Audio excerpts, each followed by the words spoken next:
बिस्मिल्लाहिर्रहमानिर्रहीम। अस्सलाम वालेकुम स्टूडेंट, मैं आपका टीचर जुल्फ़कार अली। कैसे हैं स्टूडेंट? उम्मीद करता हूं कि तमाम लोग खैर-ओ-आफ़ियत से होंगे और बहुत जल्द जो है वो इंशाल्लाह हम अपनी क्लासों में होंगे और रेगुलर लेक्चर भी अटेंड कर रहे होंगे। जैसे स्टूडेंट आपको पता है कि हमने 10th कंप्यूटर साइंस का सेकंड टर्म का सिलेबस शुरू कर दिया था और सेकंड टर्म में आज हमने लेक्चर नंबर 69 जो है वो हमने शुरू करना है। हमने स्टूडेंट प्रीवियस लेक्चर में हमने बात की थी कि सब प्रोग्राम क्या होता है कि separate large program is divided into smaller manageable parts are called sub program or module, और उसकी दो टाइप्स होती हैं, न्यूमेरिक और स्ट्रिंग। अब जो फंक्शन बेसिकली क्या होता है, a piece of code which is use to perform a specific task. Function जो है कोड का एक ऐसा सेट होता है जो कि कोई ना कोई ख़ास काम जो है परफॉर्म करता है। फिर हमने बात की थी कि फ़ंक्शन की दो टाइप्स हैं, numeric function and string function. Numeric function are applicable on numeric value and produce numeric result. हमने लास्ट टाइम कुछ न्यूमेरिक फंक्शन किए भी थे। फिर स्ट्रिंग जो फंक्शन है ये applicable on character string and produce numeric or character, यानी जो आउटपुट है वो नंबर भी हो सकती है या कोई करैक्टर भी हो सकती है। लास्ट टाइम हमने कुछ न्यूमेरिक फंक्शन में बात की थी कि जिसमें हमने बात की थी कि एब्सोल्यूट फंक्शन क्या करता है, एब्सोल्यूट रिजल्ट देता है। सिंपली हम ये कह सकते हैं कि इस फंक्शन को अगर हम नेगेटिव वैल्यू दें तो उसको वो पॉजिटिव में कन्वर्ट कर देता है। फिर हमने बात की थी student int function. Int function basically क्या करता है, इंटीजर वैल्यू आपको प्रोवाइड करता है और अगर इसका आर्गूमेंट जो है वो नेगेटिव वैल्यू हो तो उसको लेस कर देता है। जैसे इंट -7.8 तो उसको -7 का लेस क्या होगा, -8। और इसी तरह आज जो रिमेनिंग हमारे फंक्शन हैं उसी को हम आगे कंटिन्यू करेंगे और साथ साथ उसको प्रैक्टिकली भी परफॉर्म करके देखेंगे। तो आइए आज का लेक्चर शुरू करते हैं। जी student, 10th computer science chapter 5 जो कि सेकंड टर्म का हमारा पहला चैप्टर है और स्टूडेंट चैप्टर का नाम है सब प्रोग्राम एंड फाइल हैंडलिंग। आज जो हमने लेक्चर स्टडी करना है, पढ़ना है, वो लेक्चर नंबर 69 है। तो सबसे पहले जैसे हम हमेशा हर लेक्चर में करते हैं कि प्रीवियस लेक्चर को थोड़ा सा रिवाइज़ करते हैं ताकि लेक्चर की कंटिन्यूटी जो है वो बरकरार रहे।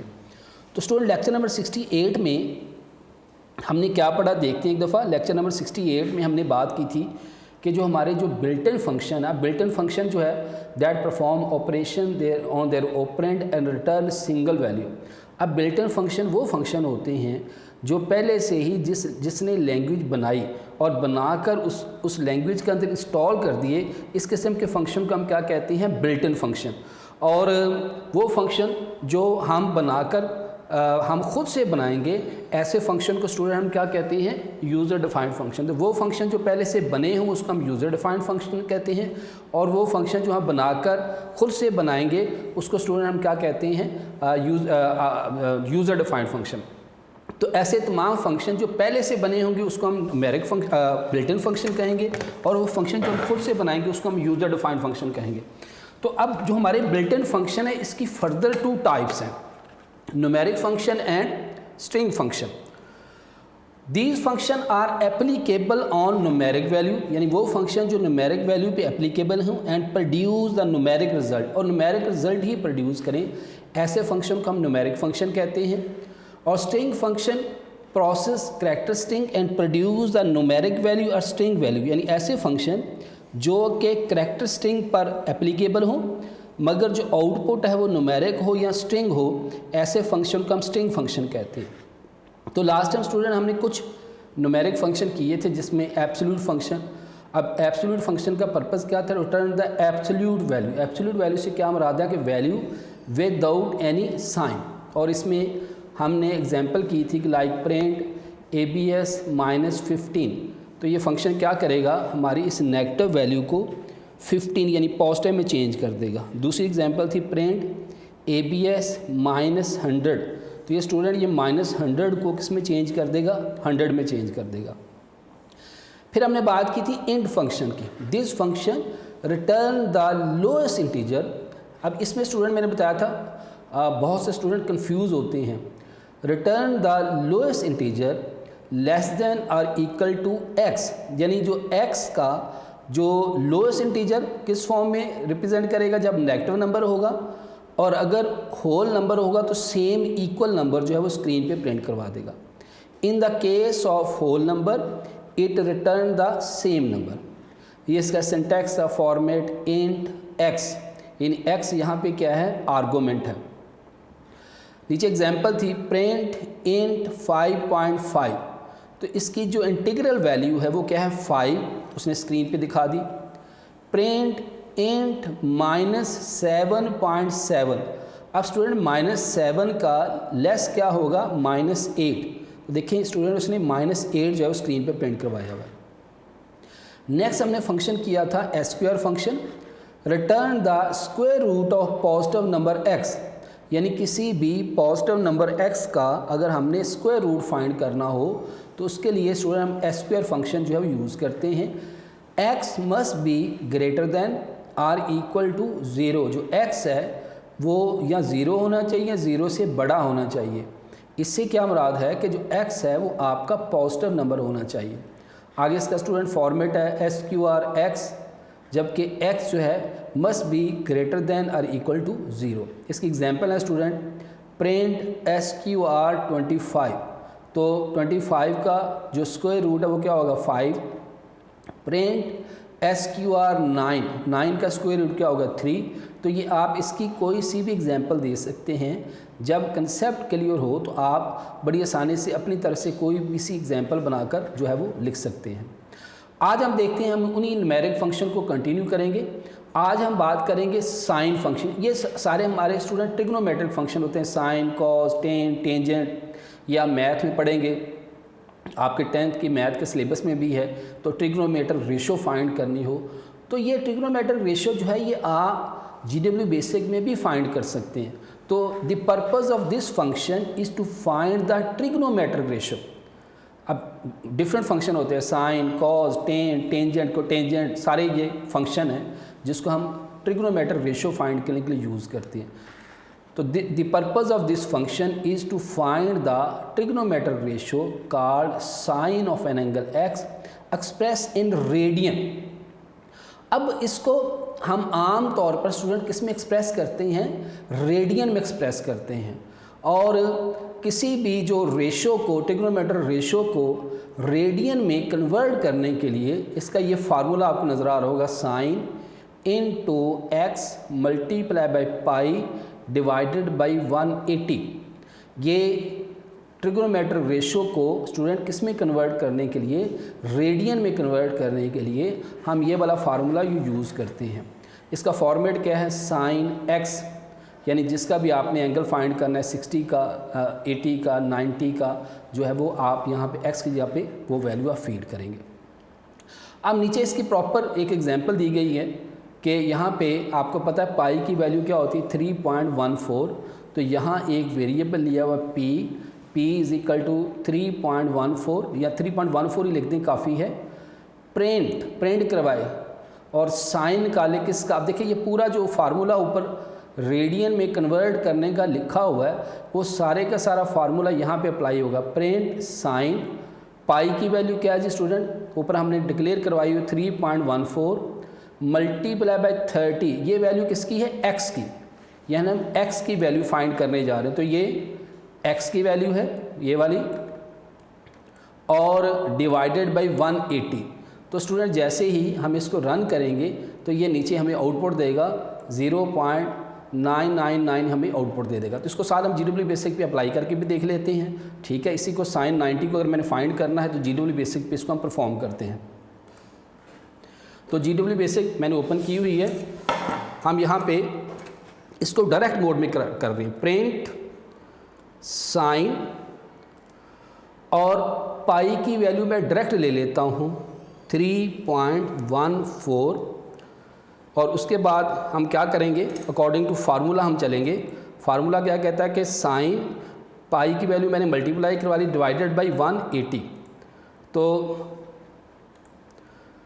पाई मल्टीप्लाई बाई 30 हम मल्टीप्लाई करवाते हैं, इसको मल्टीप्लाई बाई 30 और डिवाइडेड बाई 180।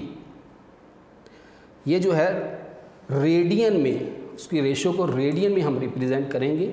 अब मैं जैसे ही एंटर करूँगा देखें उसने मुझे आउटपुट दे दी, ठीक है। तो इस तरह आप किसी का भी फाइंड कर सकते हैं, कॉज का फाइंड कर सकते हैं, प्रिंट कॉज, ठीक है। और आगे पाई की वैल्यू ले लें 3.14 मल्टीप्लाई बाई 60 और डिवाइडेड बाई 180, डिवाइडेड बाई 180। तो ये मेरे पास cos 60 का रेडियन में रिज़ल्ट आ गया। फिर इसी तरह टेन का भी निकाल सकते हैं, प्रिंट टेन 3.14 पाई की वैल्यू मल्टीप्लाई बाई, इसका भी हम 60 का निकालते हैं 60 और डिवाइडेड बाई 180। तो ये हमारे पास 10 का रिज़ल्ट आ गया। तो इस तरह आप जितने भी आपकी ट्रिग्नोमेट्रिक रेशो हैं सबको आप फाइंड कर सकते हैं, ठीक है। Sign cos tan tangent. तो जस्ट आपने अगर एक डेफिनेशन कर ली, मतलब यहाँ पे अगर कॉज की आप करते हैं तो सिर्फ आपने कॉज का वर्ड चेंज करना, the purpose of this function to find the trigonometric ratio called cos of angle x express in radian. हम इसको आमतौर पे किस में एक्सप्रेस करते हैं, रेडियन में। और रेशो को रेडियन में कन्वर्ट करने का फार्मूला क्या है, साइन। अब साइन की जगह पर सपोज अगर आप कॉज की डेफिनेशन लिख रहे हैं तो साइन की जगह पे कॉज आ जाएगी। पाई की वैल्यू 3.14 डिवाइडेड बाई 180। इसी तरह अगर आप टेन की फाइंड करें तो साइन की जगह पे टेन आ जाएगा। तो जस्ट आपने एंगल का नाम लिखना और उसकी सेम सारे का सारा फार्मूला जो उसके ऊपर अप्लाई हो जाएगा। नेक्स्ट है स्टूडेंट टैब फंक्शन। अब टैब के बारे में थोड़ा सा आपने यकीनन 9th में पढ़ा होगा कि टैब एक की है जो आमतौर पर 3 या 4 कॉलम स्किप करने के लिए इस्तेमाल करते हैं हम। तो इसका पर्पज़ क्या थी, purpose of this function is to print at certain column position x on the screen. यानी जो आपकी मॉनिटर स्क्रीन है उसके किसी ख़ास कॉलम पर कोई चीज़ प्रिंट करवानी हो तो उसके लिए स्टूडेंट हम टैब फंक्शन यूज़ करते हैं। यानी सिंपल अगर आप इसकी डेफिनेशन पे आएँ तो इसकी डेफिनेशन सिर्फ इतनी ही है कि the purpose of this function is to print at certain column position x on the screen. यानी स्क्रीन पर आप किसी भी कॉलम पे कुछ चीज़ प्रिंट करवाना चाहते हैं तो उसके लिए आप टैब फंक्शन यूज़ करेंगे। If the current print position is already beyond the screen x. अब देखिए सपोज करें कि ये आपकी मॉनिटर स्क्रीन है जहाँ पे अभी इसको हम GW बेसिस में परफॉर्म भी करके देखेंगे। तो ये एक कॉलम में एक करैक्टर प्रिंट होता है, ठीक है। तो जो लेफ़्ट मोस्ट पोजीशन होती है वो 0 होती है। लेफ़्ट मोस्ट पोजीशन क्या होती है, 0, ठीक है। तो 0 to 255 ये लेफ़्ट मोस्ट पोजीशन आपकी हो गई, ठीक है। तो space 0 is the leftmost position. Tab goes to give on there. अच्छा ये ज़रा पॉइंट समझिए। If the current prints position is already beyond the space x. यानी अगर आप टैब की कोई ऐसी वैल्यू दे देते हैं, अब सपोज करें कि इसमें स्टार्टिंग कॉलम 0 है और एंडिंग क्या है 255, तो आपका जो ऐसी आप टैब की वैल्यू दे देते हैं जो कि स्क्रीन की स्पेस से बाहर निकल जाती है। जैसे आमतौर पे आप टाइपिंग करते हैं MS वर्ड में, तो टाइपिंग करते हुए बाद दफ़ा आप एंटर की प्रेस नहीं करते और कर्सर ऑटोमेटिकली अगली लाइन पे चला जाता है। बिल्कुल ऐसे ही कि अगर आप टैब की कोई ऐसी वैल्यू देते हैं, बस टैब मैं कहता हूँ जी 255 अगर इस पोजीशन है तो मैं कहता हूँ जी टैब और 260। तो इससे क्या मुराद है कि ये 255 कॉलम तक जाएगा, उसके बाद नेक्स्ट लाइन पे आ जाएगा, उसके बाद ये अगली लाइन के 5वें कॉलम पे जाके चले जाएगा। तो 0 जो है वो लेफ्ट मोस्ट पोजीशन है। The right most position is screen width. Right most position depend करता है कि स्क्रीन की विड्थ कितनी है।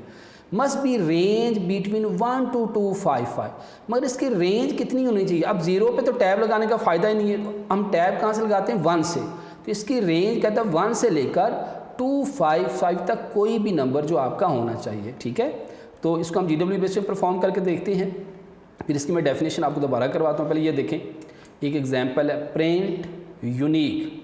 सबसे पहले क्या किया, अब यहाँ पे ज़हन में रखें एक कॉलम में एक करैक्टर प्रिंट होता है। तो स्टार्ट में 0 कॉलम से उसने क्या प्रिंट किया, U, फिर दूसरे कॉलम पे N, फिर I, Q, U, E। फिर मैंने कहा जी टैब 2 2 कॉलम छोड़े और क्या प्रिंट करे, लाहौर। टैब 2 2 कॉलम छोड़े और क्या आप देखें 2 कॉलम का 2 टैब का, अब यहाँ कॉलम नहीं कहेंगे टैब कहेंगे। टैब आमतौर पर 3 या 4 स्पेसेस छोड़ता है, ठीक है। टैब जो है आमतौर पर 3 या 4 स्पेसेस को छोड़ता है। जो 2 टैब का गैप डाले और स्क्रीन पे क्या प्रिंट करे, लाहौर, ठीक है। इसके पहले हम एग्जांपल करते हैं और फिर इसको हम जो है वो पहले GW बेस पे परफॉर्म करके देखते हैं और फिर आगे इसको हम करते हैं। देखिए इसको परफॉर्म करो मैं GW बेस में, मैं कह रहा हूँ जी प्रिंट, अब डायरेक्ट मोड में कर रहा हूँ। पहले क्या प्रिंट करे, यूनिक, डबल कोटेशन में बंद किया, फिर मैंने कहा जी टैब 2, 2 कॉलम छोड़ते हुए क्या प्रिंट करे, स्कूल। अब देखिए मैं एंटर करता हूँ स्टूडेंट, ये देखिए बियॉन्ड द, अब देखिए इसकी स्क्रीन की विड्थ छोटी है। अब टैब 2 जो है ना अगली स्क्रीन पे आ गया ऑटोमेटिकली, ठीक है। अभी हमने बात करी कि जब स्क्रीन की विड्थ से वो आगे निकल जाएगा तो ऑटोमेटिकली नेक्स्ट लाइन पे आएगा, क्योंकि ये स्क्रीन यहाँ पे छोटी है तो ऑटोमेटिकली वो नेक्स्ट विड्थ पे आ गया, ठीक है। तो अब देखिए मैं इसको दोबारा फिर आपको करके दिखाता हूँ, print tab 2, it's mean that दूसरे टैब पे जाके क्या प्रिंट करें, यूनिक। ये देखिए मैंने एंटर किया, ये देखिए नीचे यूनिक। अब देखें जैसे जैसे मैं टैब चेंज करूँगा तो ये यूनिक जो वर्ड मैंने टाइप किया है ये अगली टैब पे मूव होता जाएगा। सपोज़ यहाँ मैं कर देता हूँ टैब की वैल्यू चेंज करता हूँ, टैब 4। जैसे मैंने टैब 4 किया, अब ये जो पहला जो है वो टैब 2 पे 2 कॉलम 2 टैब और छोड़ेगा, ये आगे चल जाएगा, देखें ये आगे मूव हो गया, ठीक है।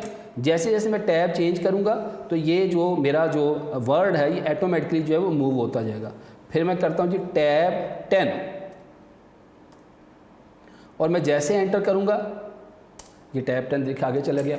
इस तरह ये देखें ये जो है वो लेफ़्ट साइड पे, अब आपको याद होगा आपने 9th में पढ़ा था कि tab function print the certain column position x on the screen के टैब जो है वो लेफ़्ट साइड पे जो है वो मूव करता है, ठीक है जी।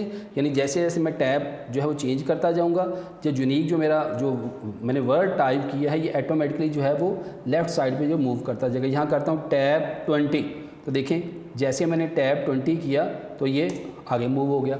इस तरह ये आगे जो मूव होता जाएगा, ठीक है। तो ये टैब फंक्शन दोबारा हम इसको अपनी स्क्रीन पे जाके बात करते हैं। तो हमने बात की कि the purpose of this function, इस फंक्शन का पर्पज़ क्या, टू प्रिंट के प्रिंट करे eight certain column position x on a screen, यानी एक्स की हम कोई सी भी वैल्यू रख सकते हैं, एक्स की हम कोई सी भी वैल्यू रख सकते हैं, डिपेंड करता है स्क्रीन की विड्थ पे कि if the current print screen position is already beyond the space x, यानी जो आप x की वैल्यू दे रहे हैं वो ऑलरेडी ही स्क्रीन की जो विड्थ है जो आप पहली रो में प्रिंट करवा रहे हैं उस बियॉन्ड बाहर निकल जाती है, तो tab goes to the given position of the next line, तो टैब ऑटोमेटिकली अगली लाइन पे आ जाएगा। स्पेस 0 जो है लेफ्ट मोस्ट पोजीशन होती है और राइट मोस्ट पोजीशन जो है वो डिपेंड करता है स्क्रीन की विड्थ पे कि स्क्रीन की विड्थ कितनी है। और जो x की वैल्यू है जो आप यहाँ पे इनपुट करवाते हैं must be with in the range of 12255। ये अक्सर MCQ में आ जाती हैं ये चीज़ें कि आप जब टैब फंक्शन जो अप्लाई करते हैं तो जो x किसको शो करता है, कॉलम को, तो अगर x जो टैब की वैल्यू जो है वो किस लिमिट में होनी चाहिए तो आप बताएंगे कि 1 से लेकर 25 तक होनी चाहिए।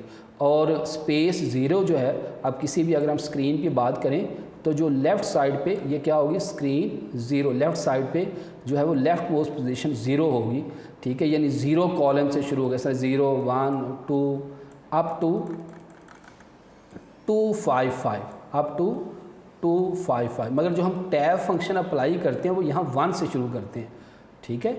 0 से तो अप्लाई करने का फ़ायदा ही नहीं है। और ये भी MCQ में पूछा जा सकता है कि ये इसकी जो रेंज कितनी होनी चाहिए, 1 से लेके 255 तक उसकी रेंज होनी चाहिए, ठीक है। आगे इसकी एग्जांपल भी हमने बात की है और इसको मैंने GW बेस में आपको परफॉर्म करके भी दिखा दिया है। तो ये एग्जांपल आप बेशक यही दे लें, प्रिंट यूनिक, पहले यूनिक प्रिंट करेगा, टैब 2 2 टैब छोड़ते हुए और क्या प्रिंट करे, लाहौर, तो ये आगे उसने लाहौर प्रिंट करवा दिया। और इसी तरह अगर जो है वो सपोज़ करें कि ये लाइन जो है उसकी विड्थ से ज़्यादा हो जाती है टैब की वैल्यू, तो ऑटोमेटिकली स्टूडेंट वो नेक्स्ट लाइन पे ले आएगा। अभी हमने इसको करके भी देखा था।